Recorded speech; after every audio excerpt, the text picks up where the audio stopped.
Hi, I'm Garm and Cat, and this is Midgardia's cool crowdfunding show. I'm here today with Kat. How's it going?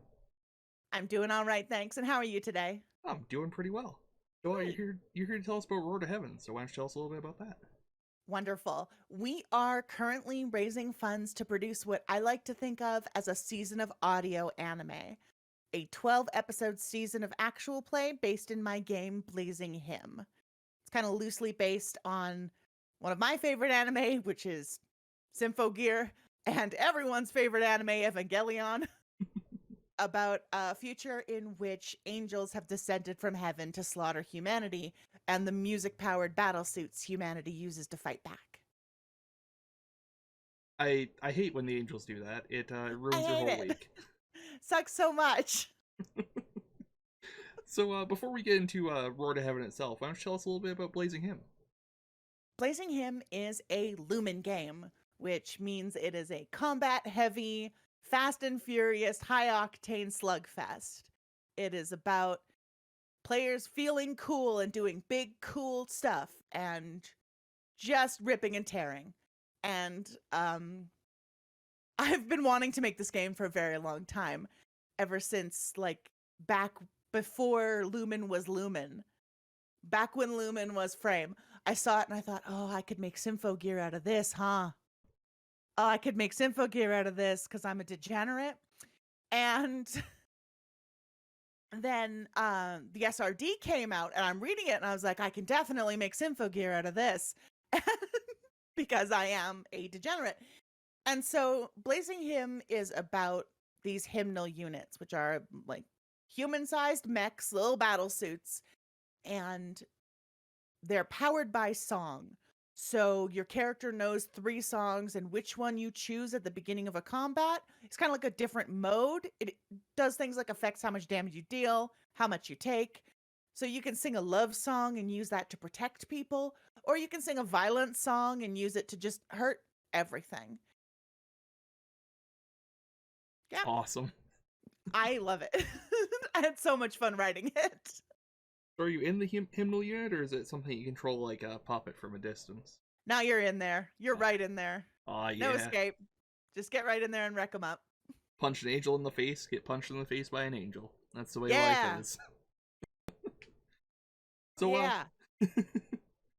God, Symphogear's so good. I know. I know. I wish the animators didn't think I was a pervert, but it's so good. Yeah, feel that way about a lot of shows. You're not wrong. You're absolutely not wrong. Shout out to No Game No Life.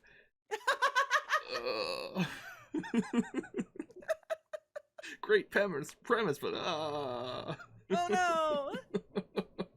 um, so why don't you tell us a little bit about Roar to Heaven? Road to Heaven is the Blazing Hymn actual play that we're raising funds for. I put out a call for contributors. We got 51 applications from wonderful folks without exception, all flawless. And then I had to choose 3 of them. Not ideal, suboptimal. Wish I hadn't done that to myself, but I did eventually choose 3 of them. Blazing Hymn is so anime inspired and so high octane and so kind of steeped in melodrama that I wanted Roar to Heaven to be a really intense kind of actual play. We're aiming for 12 episodes. We're doing the length of a season of anime and we're going to cram everything we can into that limited space. So I picked the most melodramatic people I have ever met. Um, and I've got by my side Aaron Cerise, who is the producer of Super Idols RPG, wildly popular superhero idols podcast, and also the one who hacked the rules that made it possible. Aaron's great. Mhm. And I've also got Dylan, Jordan, and Kendrick, and they're all forever GMs. Um, Dylan and Kendrick both are GMs on their own podcasts, Edge of the World and Tales Yet Told, respectively. Jordan is just privately a forever GM. So, but they're all just perfect. I adore them all. And um, I'm so looking forward to what I'm capable of doing with these folks. I've also got I am the host king of the podcast Sword of Symphonies, which is the multi-award winning, I can say that. Feels good to say. The multi-award winning playtest of one of my other games, Heroic Chord. Totally different vibe. Soft, cozy, peaceful. Not at all what Roar to Heaven is going to be.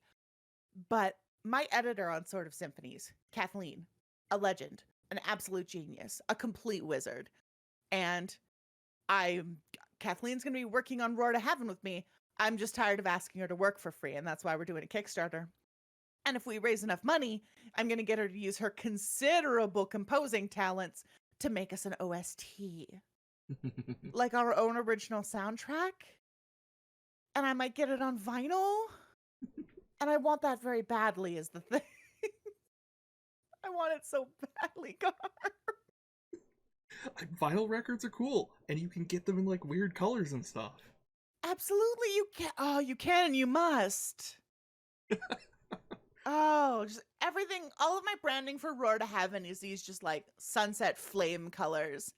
And I really want to do just like a bright flaming fire engine red vinyl. That's a good look. That would be sick.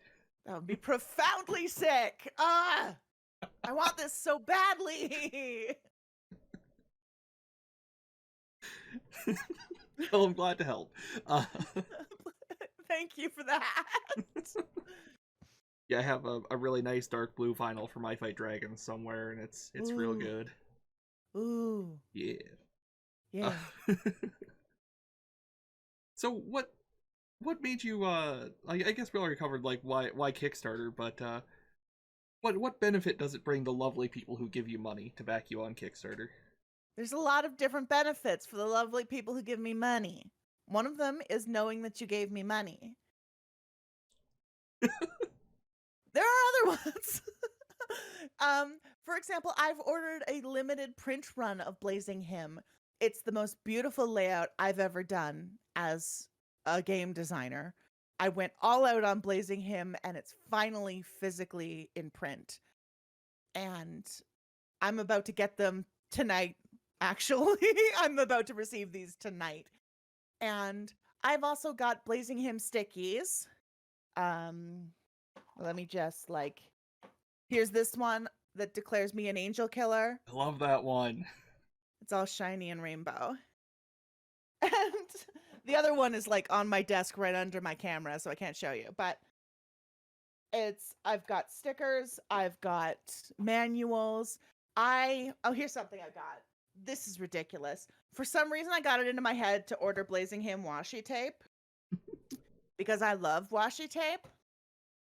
So I've got some of this. It'll focus eventually, maybe. It'll Flip focus back a little bit.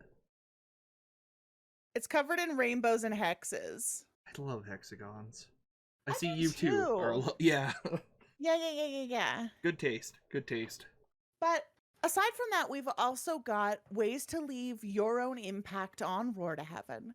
We've got tiers that will let you name members of our support staff or members of the organization. We've got tiers that will let you sponsor an episode, so we'll shout you out by name as the sponsor of your episode. We've sold the biggest tier, which was a mysterious NPC that I haven't told the cast about. But there's still you can name our commander, that's still open. You can name our intelligence director, and our intelligence director is shrouded in mystery. So I should have cranked up the price on that one, but I didn't. Take advantage of me. Chief Arcanist. The Chief Arcanist, who I'm very excited for, because Aaron came up with this character who is kind of a jovial office Santa. And Kendrick's doing the voice for this character, and the man can do a Santa. They can do a Santa, I'll tell you that much. So it's just as much candy as I could pack into this Kickstarter. You can get digital copies of Blazing Hymn. Oh, I'm doing an expansion to Blazing Hymn. It's called Ashes to Ashes, and it's about the ways in which civilians are taking up the fight against the angels, including 3 new civilian-designed hymnal classes. Nice. Very excited about those. First look at Ashes to Ashes is going to be through the Kickstarter. We've got the new archer type, the new bow type, and everybody's favorite, the garrote type. Nice. Yeah. That sounds horrifying. Yeah. I was like, yeah, gross. Oh, wait, I remember what a garrote is. Oh, no. Yeah, it's just a piano wire you use to do damage to a person in their neck. You can cut limbs off it, too, if you really want to. If you got the heart. It's all about the passion that you bring. Yep. And so, first look at Ashes to Ashes is going to be through this Kickstarter.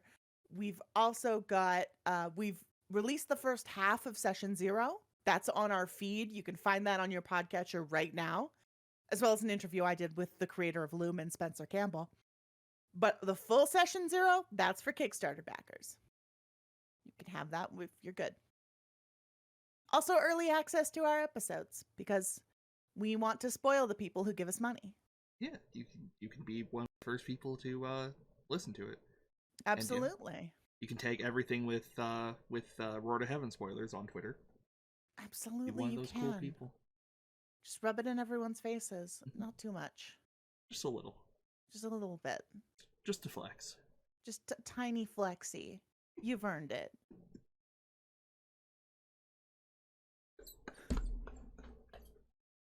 Just a tiny flexy. Just a little flexy. We get that on a sticker? Got like the bicep emoji. I'll order just about anything on a sticker. I'm gonna be honest with you. Oh, wait. Oh, I found it. Here's my other sticker. Nice. Yeah, it's also rainbow. Yeah, those are really cool. I love stickers. Stickers I just love them. I have a ton on the side of my case, which I obviously can't show on stream because it's the side of my computer. But you know, yeah. Yeah. Let's see. Dylan is one of my beautiful cast members. Is hard at work on a logo for Hell, the Heavenly Engagement Legion. My God, that's beautiful. Yeah. It was, if you listen to our Session 0, we talk about the organization, and I'm like, no, we need a cute acronym, but we're not doing that on mic. And then we do it on mic anyway. It's criminal. As is the way, yeah. As soon as it was raised, we couldn't get our brains. And then, like, later on, like 20 minutes later, Aaron's like, how do you feel about this? And we all adore it. It's so good. It's extremely good. Thanks, Aaron. And engagement is such a great word for it, because it also ties in the concepts of, like, passion and melodramatic romance. Yes. It's very, like, intense words. Very thematically deep, yeah. Yeah. So Dylan is working on an insignia that I would love to have stickies for the Kickstarter, but we'll see. Make a great, like, shoulder patch as well. Oh, and I love ordering patches too. I'm gonna be honest with you. The temptation it's gonna take for me not to order a Heavenly Engagement Legion patch. I'm a bad influence on you, aren't I? Yeah, I'm a bad influence on me. It's not hard. Ah, I know that life. I'm so impulsive. I don't regret it. Like, I get into projects like this because I'm so impulsive. What else am I gonna do? Yeah, that's what got me where I am today, both for good and for ill. Yeah. You just kind of decide you're gonna do something and you go whole hog and whoops. Yep. I guess I'm gonna interview people about, like, crowdfunding projects or something. I guess I'm gonna get into building model kits. I don't know. Huh. Yeah. My quarantine hobby was calligraphy. I was like, I'm gonna learn how to write pretty, god damn it. Nice. My handwriting is just awful. Maybe I should do that. Here's the swan song from Symphogear. Yo, that rules. That's my favorite thing to do for calligraphy practice. That's fair. I have sung that to myself many, many times. Me too. All the time. It's like in the shower. Yeah. You're just sitting there and you're stressed out and you think, wow, if only I could unleash my full power potentially at the cost of my life right now. Yeah, and then just turn into dust, you know, real casual like. Yeah. Singing leaves you feeling really hungry. I love her so much. I love Kennedy so much. Yeah. God, Symphogear is good. If you're watching this still and you haven't watched Symphogear, you should do that. Like at least a couple episodes. It's a wonderful show, and if you watch a couple, you won't be able to stop. Yeah. It's a content warning for being a horny anime. Also really brutal and bloody. It's also pretty, yeah, it's pretty violent. I Yeah. love it. Somebody gets an arm ripped off at one point, and there's like a spray of blood everywhere. So, you know. Oh yeah, that did happen, huh? Yeah. Yeah. In one of the many allusions to Evangelion. Yeah. They do a lot of those. A shocking amount, honestly. A lot of it is just magical girl Evangelion. Yeah. It's like it's not dark by the standards of a mech anime, but it is dark by the standards of a magical girl anime. Yeah, it's like slightly above Madoka in terms of darkness, but yeah, it's a mech anime with in the shape of a magical girl anime. Yeah, that's exactly the way to put it. Because it's a perfectly normal level of darkness for a mech series. Yeah. I've seen 8th MS Team. I know how these things go. That's like the thing is, I'm so like the only Gundam I know is 8th MS Team and G. So those are the pretty much exact opposite sides of the spectrum, yeah. I know, but I just love Lumber Gundam so much. The sacred Gundam of my people. Is that the Norwegian one? No, it's the Canadian one. Oh, sorry, I'm thinking of the windmill one. That's the that's yeah. God, I forgot about Lumber Gundam. I just love G Gundam so much. G Gundam certainly exists. I need to give it a shot sometime. I've only seen like somebody's abridged series version. It's very abridgeable because it's. I mean, what if mech fights pro wrestling in future space? Yeah, I mean, it's a good pitch. What if mech fights pro wrestling in future space? It's and then, why not? And then 8th MS Team is like, hey, what if Gundam was in Vietnam? Yeah. What if we bomb a civilian town? Like, a whole bunch. Oh god. A whole bunch of Gundam is like, hey, what if war was hell? Oh wait, it is. Oh yeah, right. But what if it was hell but big? And you watch G Gundam and it's like, what if pro wrestling? What if pro wrestling in space, national politics? What if pro wrestling was hell? And there was giant robots. That's a solid pitch for another game, actually. Absolutely. I'd play that. I'd run that on Mike. Pro wrestling, but you actually have like a melodramatic emotional relationship system. Not kayfabe, it's real. It's absolutely real. Everyone must betray someone by the end of the series. If you go through the episode with 0 betrayals, you're punished. Betrayal mechanics are so good. Yeah. It's wrestling. You gotta do it. You gotta do a betray. You gotta do a backstab. You gotta do a flip. No, you could steal the betrayal mechanic from a game called Cold City, which is you have trust points in your relationships with everybody. And when you betray somebody, you get to leverage all of their trust in you against whatever you're doing to them. Backstab them. Yeah. Yes. Yeah.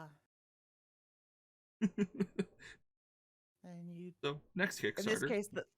In this case, the thing you're doing is a flip. Nice. Nice. I wish I was doing a flip right now. I'm not gonna try because that's only gonna go badly. I can't do a flip. I'm pretty sure I can't, even if I had the space. And I do not have the space in here, let me tell you. Yeah, I don't have room for a flip. Yeah. The shelf looks like it's far away. It's not. It's right there. Yeah. So, speaking of betrayals. You want to talk about the Kickstarter news? I'm livid. I'm mad as a hornet. I'm mad as 8 hornets stuck in a soda bottle. That's pretty bad. Livid. I'm so mad. I'm 2 days into this Kickstarter that I've been planning for months. That I went through this long casting process for. That I've been daydreaming about since I wrote Blazing Him. 2 days in, Kickstarter announces that they're pivoting to blockchain. Does this necessarily mean they're getting into crypto? No.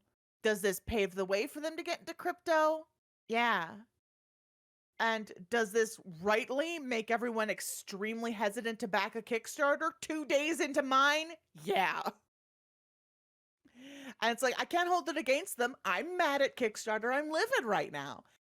But it sucks on ice. And I was just in absolute crisis last night. Because of just, what do I do now? What do I do now? I'm so beached. I'm so utterly, utterly helpless.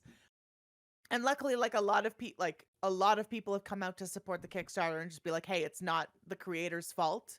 And those people are beautiful. Those people are perfect. They have no flaws. And a lot of people have come out and said, hey, I'm not comfortable backing a Kickstarter. What can I do to support this project anyway? Those people also have no flaws. So this afternoon, I'm putting together an itch funding page so that people can buy Blazing Hymn or my other games like Sacred Forge, Headless Guide, Rare Jewel, if you like witch nonsense, which everybody does.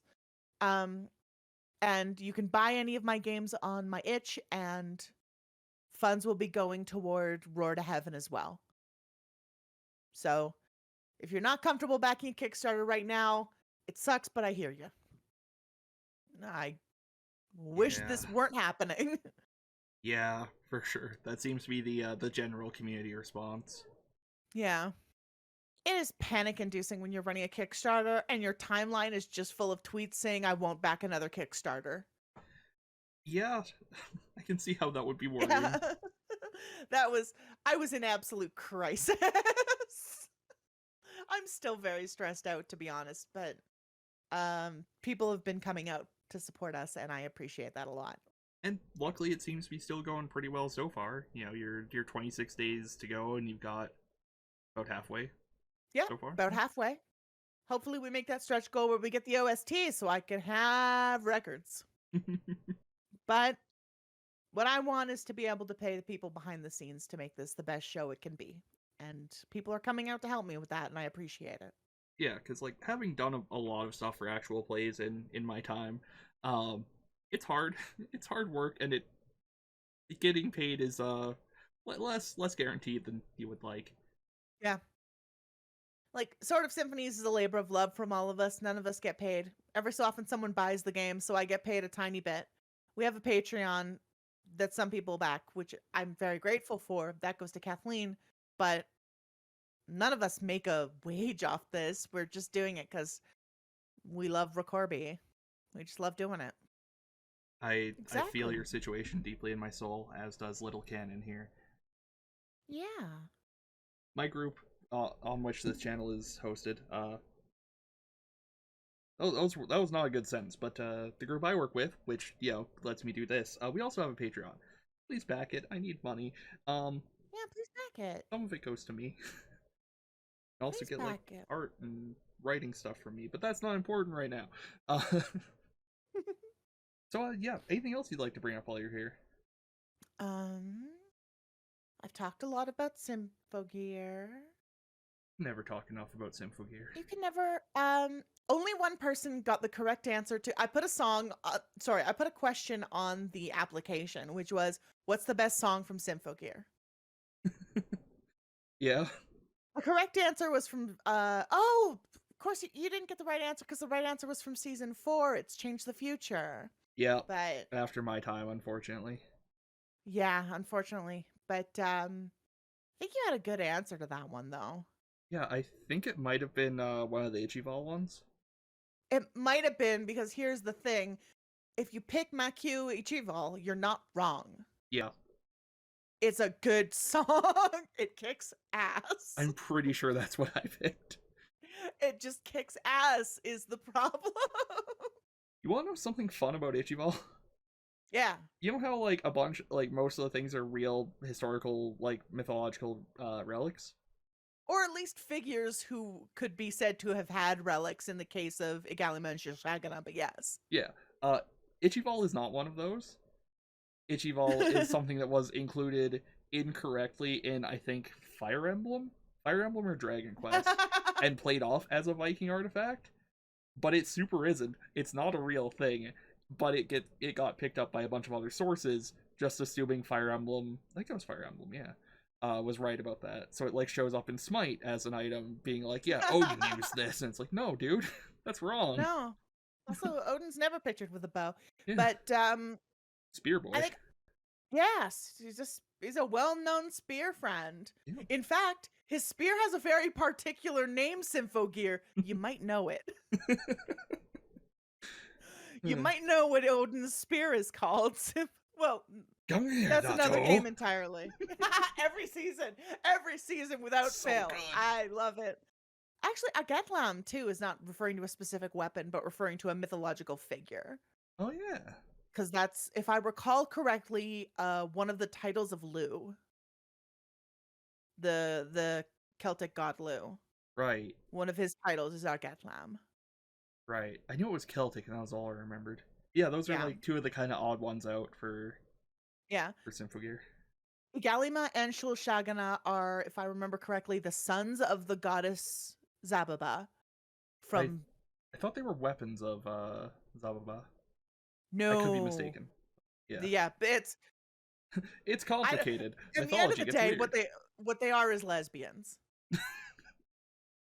Truly the ideal form of humanity. Absolutely. It's mentioned, like, I love Symphogear, and I think one of the things I love most about Symphogear is how freaking gay it is. How profoundly gay Symphogear is. There's a single het ship. One. It's in season 1, and it goes nowhere for plot reasons. Yeah, what if we use the bottom bed as storage? Then we'll have to sleep in the same bed. Oh no. Oh no. Guess we'll do this in every place we move for the rest of the series. I guess this is just a thing we do. Yep. Nothing straighter than two girls cuddling up in bed going, "You're my sunshine, I only feel warm by your side." Yeah. I love it. And I likewise, Vorta Heaven has an all-queer cast. We're all we're doing our best out there, and we're gonna represent Symphogear's intense homosexuality. Which I'm very excited for. Because half of session 0 is Dylan trying to scheme to get their character a girlfriend. As one does. As one does. And Dylan's a schemer, I'm gonna be honest with you. You can't trust him. You can't trust them one bit. Kidding, Dylan, I love you. No, they're terrible. they're a brat who bullies me. But my cast is without exception gorgeous. I love them all to pieces. They're perfect. Yeah, I'm looking forward to I guess listening to this, not seeing it. We're gonna do a great job. I know this for a fact because I've got so much faith in everyone who's connected to this. Even me? Even you. Even me. Even you. Weird feeling, but okay. Leaning into it. Right on. Well, it's been great talking to you. For the wonderful people at home, there are links below to the Kickstarter, links below to Cat's itch.io page, where you can buy, Blazing Him and a bunch of other cool stuff, like Sacred Forge, which is a ton of fun, if you want to make a magical sword. Or other weapon. You can make a magical sword, and then make a hymnal who wields that magical sword in Blazing Him. Yeah. If you do that, you must tell me everything about it. You absolutely must. Alright. Well, thank you so much. This has been a delight. Thanks for coming on. It's been great to have you. And for everybody watching at home, have a good night.